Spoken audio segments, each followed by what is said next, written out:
Hello traders, welcome and enjoy the video as we take a look on the most influential central banks in Forex markets.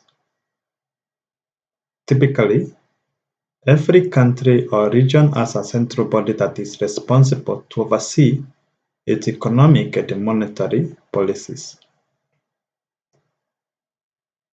A key characteristic of the central banks is that they are not competitive, as is the case with commercial and investment banks.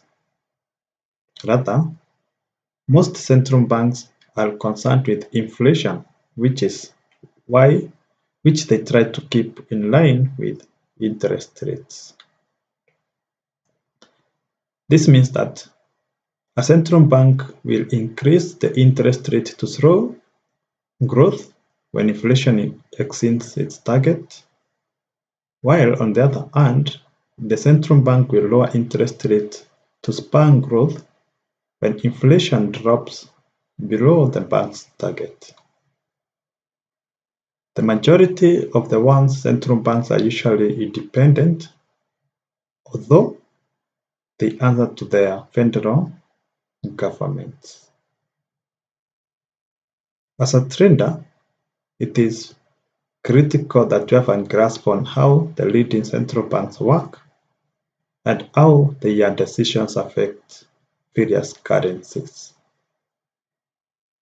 This video focuses on the one's most influential central banks, their mandate, and structures. These central banks include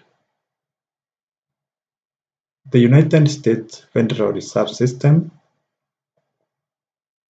the European Central Bank, the Bank of England, the Bank of Japan, Swiss National Bank, Bank of Canada, the Reserve Bank of Australia, and finally the Reserve Bank of New Zealand. So let's look at each of these banks, their mandates and how they operate. The first is the US Federal Reserve System, the Fed. The Federal Reserve is also known as Fed and is the central bank of the United States. Typically, it is the most influential central bank in the entire world, and this is more because the US dollar is used for about 90% of one's currency transactions.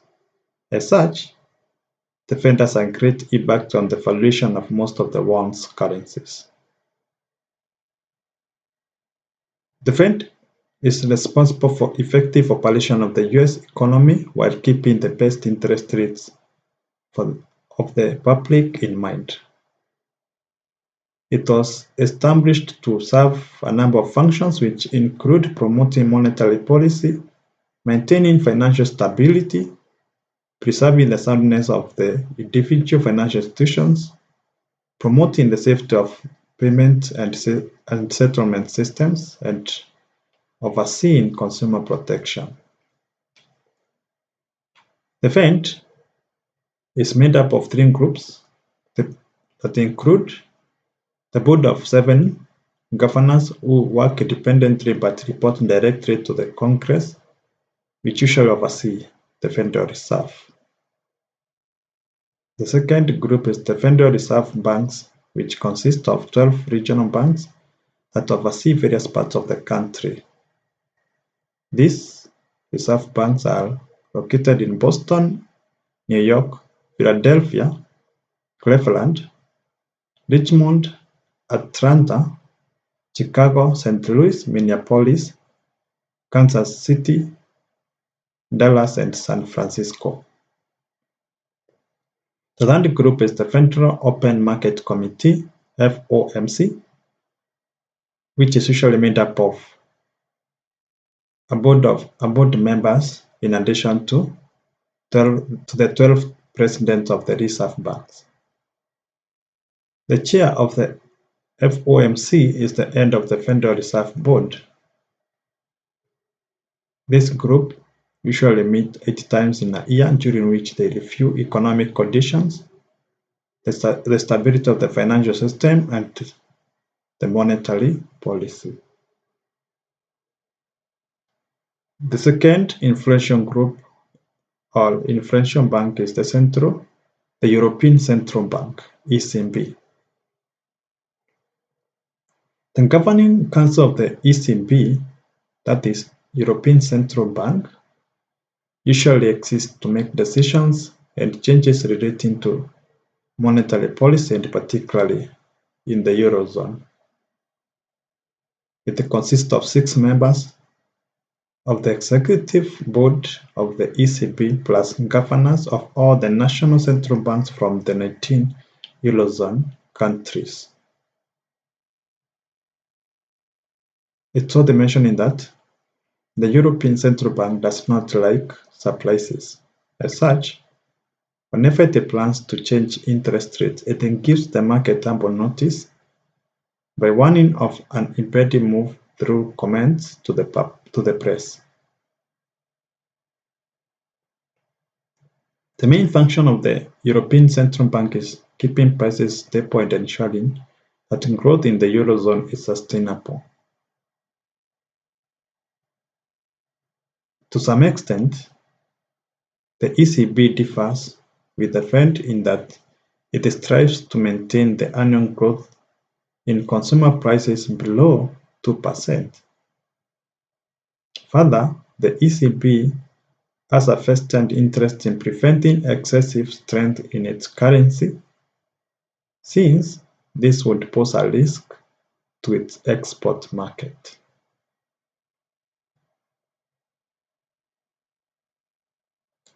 The third bank of interest, or that commands a lot of influence in Forex market, is the Bank of England.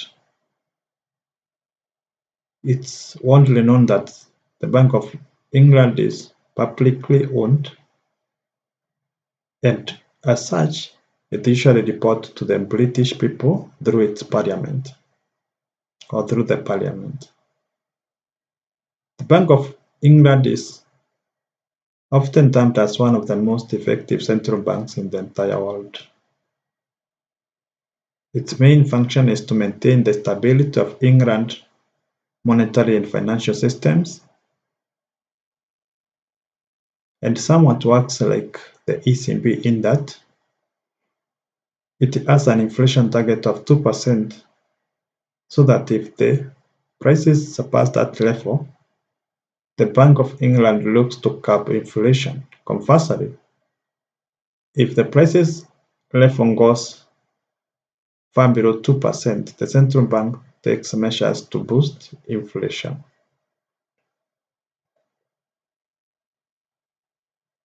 So the Bank of England typically works to ensure that the nation's financial institutions remain sound, their currency remains secure, and that the financial systems remain free from unnecessary risk. The bank's Monetary Policy Committee consists of 9 members who include the governor, 3 deputy governors, a chief economist, and 4 other outside experts. This committee shall meet 8 times in a year to announce its findings and guideline on policy.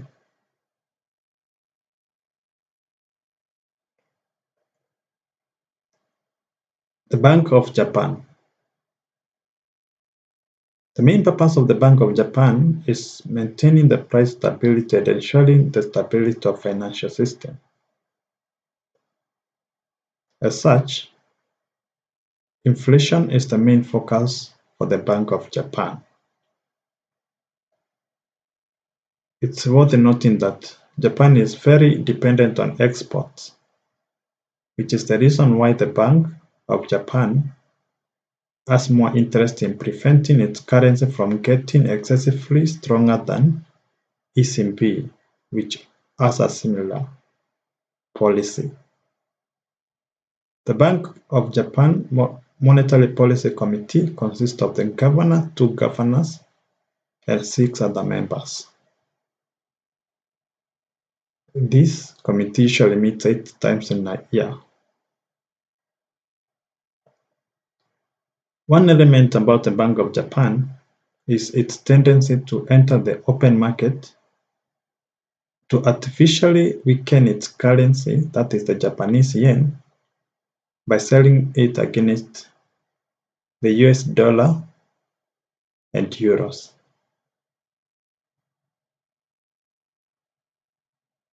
Let's look at the Swiss National Bank. The Swiss National Bank is an independent bank that's responsible for its nation's monetary policy. Its main goal is to maintain the stability of prices and also oversee the economic condition in the country. Like Japan and the Eurozone, Switzerland is very dependent on exports, which means that the Swiss National Bank doesn't have interest in seeing its currency become too strong. As such, its bias is to be more conservative with rate hikes. The Swiss National Bank has a three-person committee that makes decisions in interest rates. Unlike most other central banks, the SNB determines an interest rate band rather than a specific target rate. Usually, the bank's committee meets on a quarterly basis. The Bank of Canada. The Bank of Canada is the central bank of Canada and plays a mandate in ensuring stability in Canada's economy and financial system, which it usually realizes by enacting monetary policy and overseeing the financial system, maintaining the value and supply of Canada's currency, and managing the public debt. The Bank of Canada has an inflation target of 1% to 3%, with the aim of keeping it near 2%, and has effectively done so since 1998. It is worth noting that monetary policy decisions with the Bank of Canada are made by a consensus vote in the Governing Council, which consists of the bank's governor, the senior deputy governor, 4 deputy governors. The Executive Council, which is made up of the Governing Council and the Chief Operating Officer, are responsible for drafting the bank's strategic direction. Usually, the Bank of Canada's Governing Council meets 8 times each year.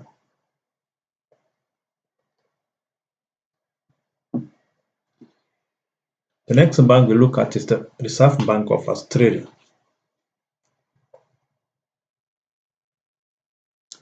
The Reserve Bank of Australia functions are set out by the country's Reserve Bank Act of 1959.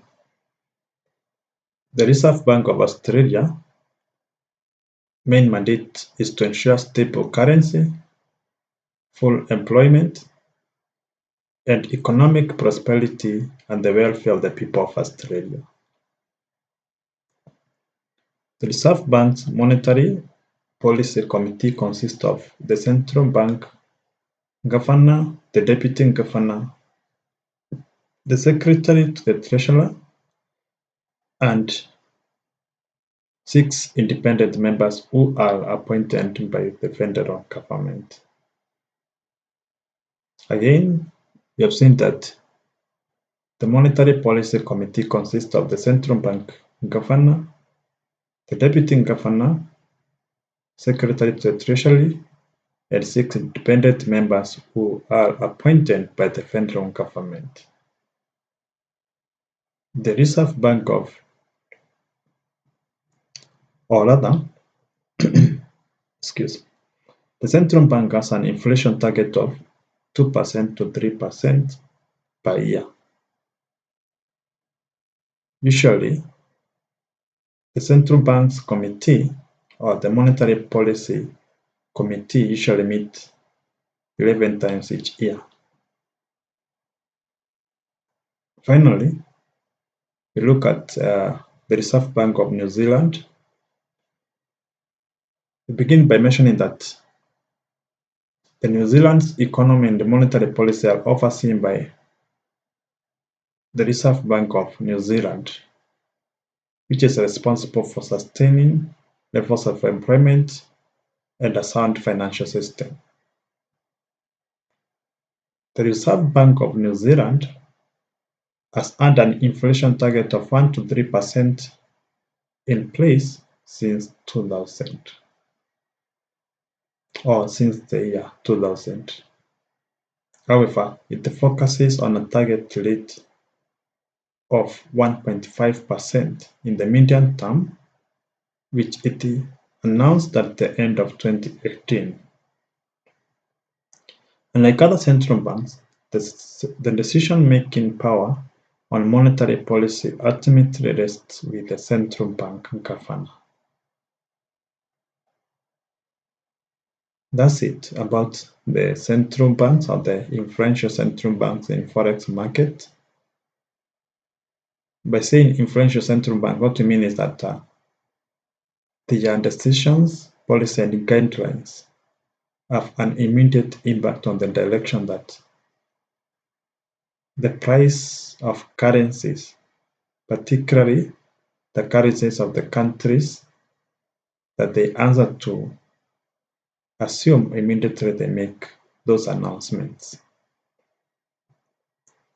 As we finalize on the presentation on these central banks in Forex market, it is worth mentioning that it is recommendable for Forex traders to keep a keen eye on the central bank, since their announcements have a significant impact on currency movements and prices. So when you are trading, don't trade in the dark. Just follow the charts without understanding what is happening at any given time in relation to the central banks. Thank you for watching, and let us meet again in our next video. Thank you.